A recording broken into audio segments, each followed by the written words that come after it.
Good morning students. बेटा आज का जो हमारा लेक्चर है इसके अंदर हम स्टडी करेंगे एलसी ऑसिलेशन।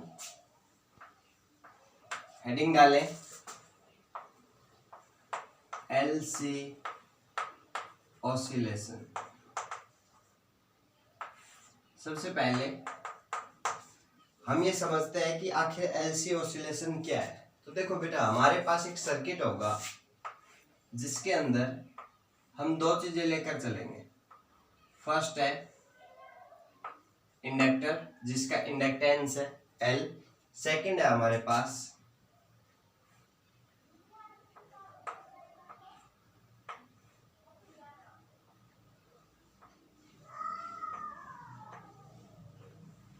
एक कैपेसिटर जिसका कैपेसिटेंस है C, और इसको हमने कनेक्ट कर दिया एक बैटरी से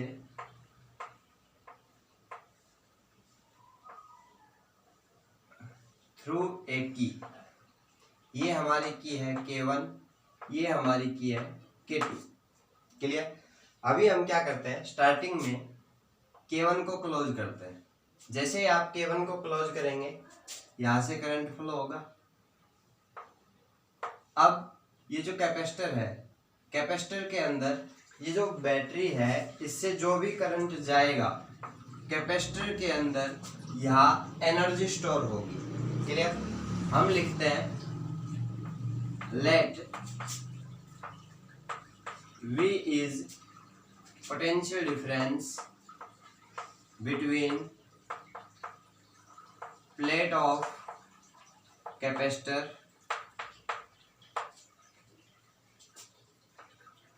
and Q is charge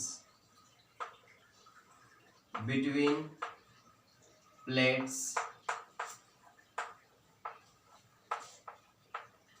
at any time t। Then और जो कैपेसिटर है इसका जो कैपेसिटेंस है वो हमारे पास है C। ठीक है, जैसे कि मैंने डिनोट किया। अभी ये जो कैपेसिटर है इसके अंदर जो एनर्जी स्टोर होगी, इलेक्ट्रोस्टैटिक एनर्जी, जिसको मैं रिप्रेजेंट कर रहा हूं UE से, electrostatic energy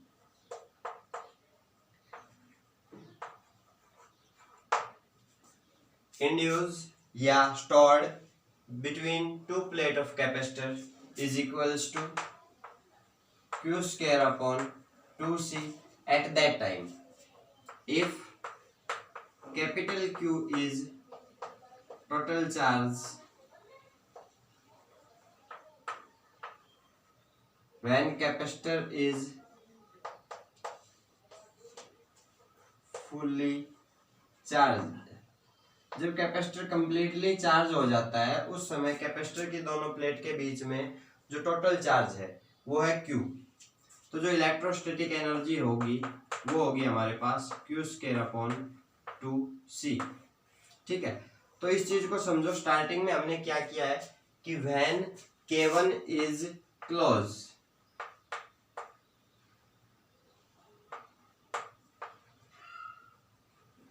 and K2 is open। ठीक है, स्टार्टिंग में हमने K1 को क्लोज किया है और K2 ओपन है। ठीक है, यहाँ कोई करंट नहीं जा रहा है। जब K1 क्लोज किया तो जो कैपेसिटर है इसके अंदर जो इलेक्ट्रोस्टैटिक एनर्जी स्टोर हुई वो है Q स्क्वायर अपॉन 2C। उसके बाद हम क्या करते हैं, K1 को ओपन कर देते हैं और K2 को क्लोज कर देते हैं। After this we close key K2, then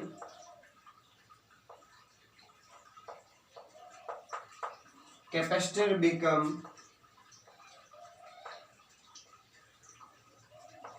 discharging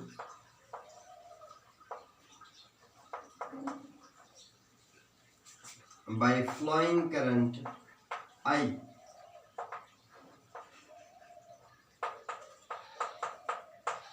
जैसे ही आपने K1 को ओपन किया और K2 को क्लोज किया, कैपेसिटर जो कि हमारा कंप्लीटली चार्ज था अभी डिस्चार्ज होना स्टार्ट हो जाएगा। और ये जो कैपेसिटर है ये इस इंडक्टर के अंदर एक करंट फ्लो करेगा आई। अब जैसे ही इंडक्टर के अंदर करंट फ्लो होगा तो सिंपल सी बात है, इंडक्टर का मैग्नेटिक फ्लक्स चेंज होगा। जैसे इसका मैग्नेटिक फ्लक्स चेंज होगा इसके अंदर एक ईएमएफ इंड्यूस होगा। क्लियर? अभी जो कैपेसिटर के अंदर जो एनर्जी स्टोर होगी वो हमारे पास होगी, जो हमारा इंडक्टर है इसके अंदर जो एनर्जी स्टोर होगी वो मैग्नेटिक फील्ड एनर्जी के रूप में स्टोर होगी। तो क्या होगा, जैसे ही आप K2 को क्लोज करेंगे यहाँ से करंट फ्लो होना स्टार्ट होगा और ये जो कैपेसिटर है ये डिस्चार्ज होना स्टार्ट हो जाएगा और इस कैपेसिटर की सारी इलेक्ट्रोस्टैटिक एनर्जी किस में कन्वर्ट हो जाएगी, इसके चारों तरफ इलेक्ट्रिक मैग्नेटिक फील्ड एनर्जी के रूप में स्टोर हो जाएगी। क्लियर? तो हम यह लिखते हैं electrostatic energy of capacitor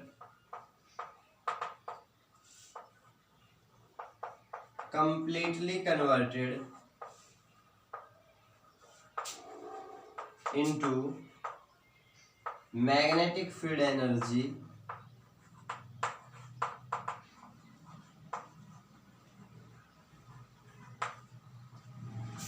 around inductor,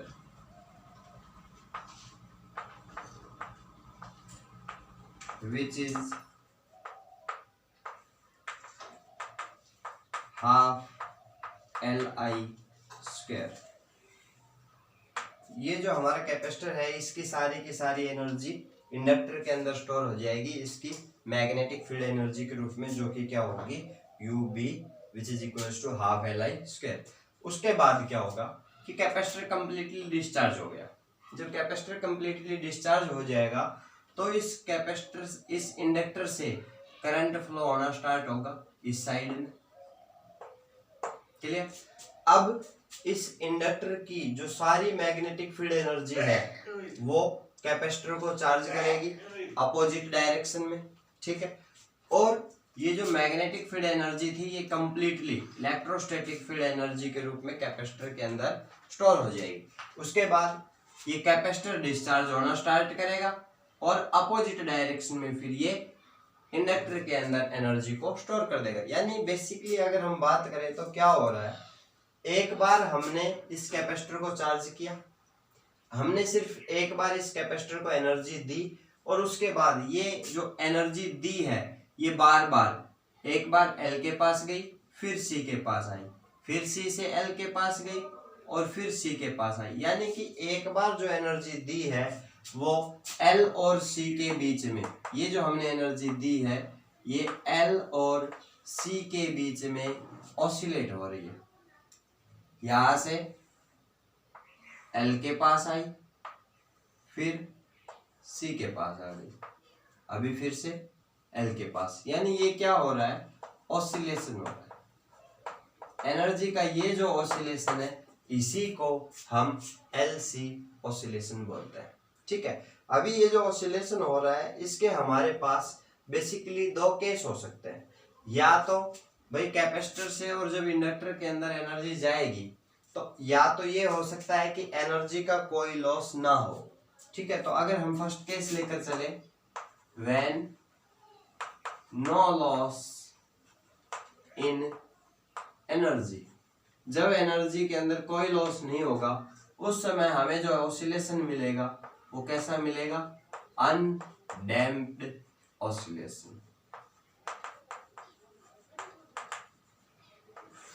ठीक है? और अनडैम्प्ड ऑसिलेशन का मतलब है कि एनर्जी जो है वो कांस्टेंट है। अभी इधर हम एनर्जी को लेकर चल रहे हैं दोनों ही केस में। अनडैम्प्ड ऑसिलेशन कहता है कि एक बार आपने जो एनर्जी दी वो लगातार ऑसिलेट होती रहेगी L और C के बीच में, there is no loss in energy. ठीक है? टाइम जरूर आगे बढ़ रहा है लेकिन एनर्जी के अंदर एनर्जी का जो मैग्नीट्यूड है वो आप देख सकते हैं कांस्टेंट है। क्लियर? तो ये तो है हमारे पास अनडैम्प्ड ऑसिलेशन। अगर हम सेकंड बात करें कि अगर एनर्जी के अंदर लॉस हुआ, when there is some loss in energy, अगर एनर्जी के अंदर कुछ लॉस होता है तो हमें डैम्प्ड ऑसिलेशन मिलेंगे। डैम्प्ड ऑसिलेशन का मतलब है कि जो एनर्जी है वो स्टार्टिंग में ज्यादा थी, ठीक है। एक बार मान लो हमने इसको 20 जूल एनर्जी दी, तो ये 20 जूल एनर्जी ही इंडक्टर को नहीं दे पाएगा, इसने इसको दे दी 18 जूल। अब ये 18 जूल एनर्जी इसको नहीं दे पाएगा क्योंकि एनर्जी का कुछ लॉस होगा, हीटिंग इफेक्ट ऑफ करंट के कारण या हिस्टैरिसीस लॉस के कारण, ठीक है। तो कुछ ना कुछ एनर्जी का लॉस होगा और जो एनर्जी है उसका मैग्नीट्यूड कांस्टेंट ना होकर हमें डैम्प ऑसिलेशन मिलेंगे, जो कि इस तरीके से होते हैं। इनका मैग्नीट्यूड लगातार कम होता जाएगा, ठीक है, और लास्ट में जाके एनर्जी खत्म हो जाएगी। एक्चुअल प्रैक्टिस में तो यही होता है। ये जो है ये हमने अज्यूम किया हुआ है, ठीक है। ऐसा होता है, हो ही नहीं सकता कि कोई भी एनर्जी का लॉस ना हो। एनर्जी का लॉस होता है, हमें डैम्प्ड ऑसिलेशन मिलता है, ठीक है। अभी इसके बाद हमें कैलकुलेट करना है कि जब कैपेसिटर और इंडक्टर के बीच में ये जो एनर्जी ऑसिलेट होती रहती है, इस एनर्जी की फ्रीक्वेंसी क्या होगी, ठीक है। तो उसके लिए पहले आप इसको रफ कर दीजिए, ठीक है, नोट कर ले आप सभी, ओके। अभी इसका मैथमेटिकल पार्ट है। Frequency of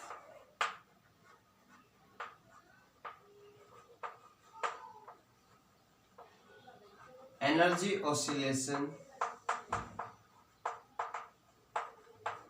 between inductor and capacitor, ठीक है।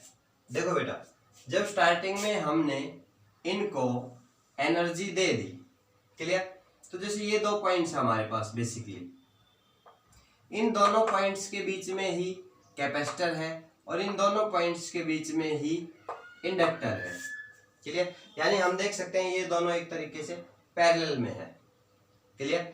अब ये दोनों पैरेलल में है तो इन दोनों का जो पोटेंशियल डिफरेंस है या ईएमएफ है वो सेम होगा। तो हम लेकर चलते हैं कि जो हमारा सेम होगा, यानी कि जो कैपेसिटर का जो पोटेंशियल डिफरेंस है वो हमारे पास आएगा, let V be potential difference of capacitor which is Q by C, ठीक है। सेकंड अगर हम बात करें, di by dt is rate of change of current in inductor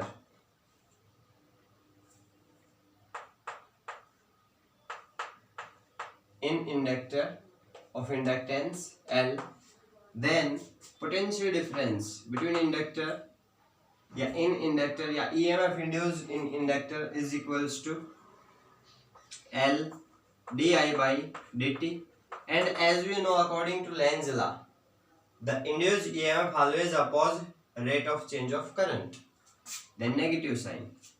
अभी हमें पता है ये दोनों इक्वल होंगे, then we can write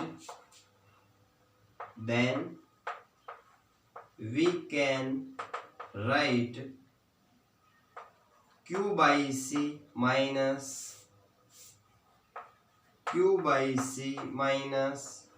L di by dt is equals to 0, clear. अब यहां से हमें पता है, देखो यहां से देखो, जब स्टार्टिंग में यहां से चार्ज फ्लो होना स्टार्ट होता है, यानी चार्ज जब डिक्रीज होता है तो करंट क्या होता है, इंक्रीज होता है, ठीक है। तो इस चीज को ध्यान में रखेंगे कि as charge decrease then current increase. इसका मतलब है कि हम क्या कह सकते हैं, I is equals to minus dq by dt, और ये जो वैल्यू है ये हम इसके अंदर पुट करते हैं, तो हमारे पास आता है Q by C minus L. I की जगह ये रखा हमने, नेगेटिव साइन ये और नेगेटिव साइन ये, पॉजिटिव हो गया, L d2q by dt square which is equals to 0। यहाँ से हम L से दोनों इक्वेशन को डिवाइड कर लेते हैं बोथ साइड, तो हमारे पास क्या आ जाएगा,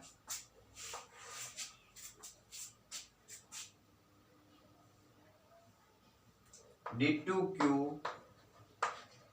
by dt square plus 1/LC into Q which is equals to 0। और इस इक्वेशन को अगर हम कंपेयर करें तो हमारे पास आता है d2x by dt square plus omega square x is equals to 0। ये हमारी इक्वेशन है SHM की, सिंपल हार्मोनिक इक्वेशन। अगर हमारी LC ऑसिलेशन की इक्वेशन को सिंपल हार्मोनिक इक्वेशन से अगर हम रिलेट करते हैं या कंपेयर करते हैं तो हमारे पास ओमेगा की जो वैल्यू आई वो आती है 1/√LC, और हमें पता है कि जो ओमेगा है वो होता है 2 pi nu. Then we can write nu is equals to 1/2 pi √LC।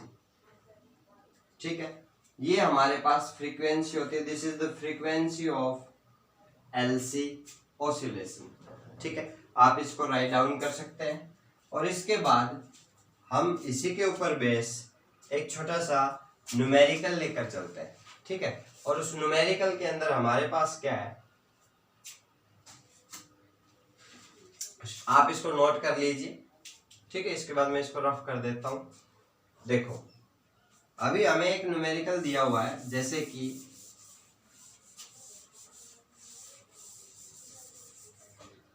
हमारे पास एक चार्ज कैपेसिटर है,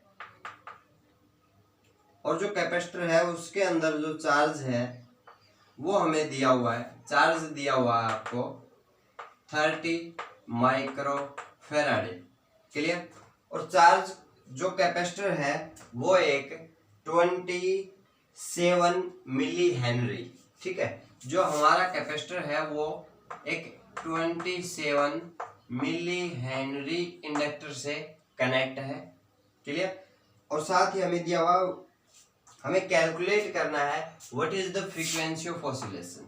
सिंपल, हमें फ्रीक्वेंसी बतानी कि एक हमारे पास कैपेसिटर है जिसका चार्ज है 30 माइक्रोफैराडे, दूसरा हमारे पास एक इंडक्टर है जिसका जो वैल्यू है, सॉरी चार्ज नहीं, ये कैपेसिटर की कैपेसिटेंस है C 30 माइक्रोफैराडे, और हमें फ्रीक्वेंसी कैलकुलेट करनी है कि इनके बीच में जो एनर्जी ऑसिलेट होगी उसकी फ्रीक्वेंसी क्या होगी। तो उसके लिए सिंपल हम रूल अप्लाई करेंगे। हमारा जो फॉर्मूला है 1/2 pi √LC, then nu is equals to 1/2 into 20, 2/7, 7 को हम ऊपर ले लेते हैं, √LC। अभी देखो 30 माइक्रोफैराडे यानी 30 into 10⁻⁻6 into 27 milli henry, then 27 into 10⁻⁻3। अभी जब इसको आप सोल्व करोगे तो हमारे पास आएगा 7/44। अभी यहाँ से देखो 27 इंटू 3 81 बाहर आ गया 9। क्लियर? और 10⁻⁻6 एंड 10⁻⁻3, 10⁻⁻9 एक ये है, देन 10⁻�8 बाहर आएगा, 10⁻⁻4 ऊपर जाएगा, 10⁻+4। अब इसको हम सोल्व आउट करेंगे, और इसको जब आप सोल्व आउट करोगे तो आपके पास आंसर आएगा 1.767 इंटू 10⁻²। अभी फ्रीक्वेंसी है तो सिंपल सी बात वो आएगा साइकिल पर सेकेंड। ठीक है, तो ये हमारा आज का टॉपिक था LC ऑसिलेशन, जिसको हमने कवर किया। इसको आप अपने फेयर नोटबुक में अच्छे से नोट कीजिए और अपनी सेल्फ स्टडी कंटिन्यू रखिए। Thank you.